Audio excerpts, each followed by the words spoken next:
The Ring camera may display footage in black and white due to several reasons. Insufficient lighting is a possible cause, as low light levels during the day can trigger the camera to switch to night vision mode, resulting in a black and white display.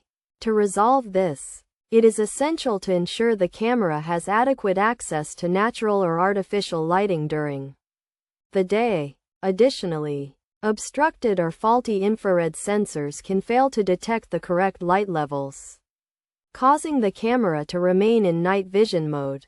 Cleaning the sensors with a soft cloth to remove any dirt, dust, or debris can help resolve this issue. Minor firmware or software malfunctions can also interfere with the camera's normal functioning, leading to a black and white display.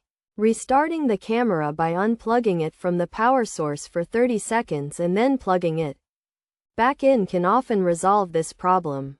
By trying these solutions, it is possible to fix the issue and restore the camera to its normal functioning mode.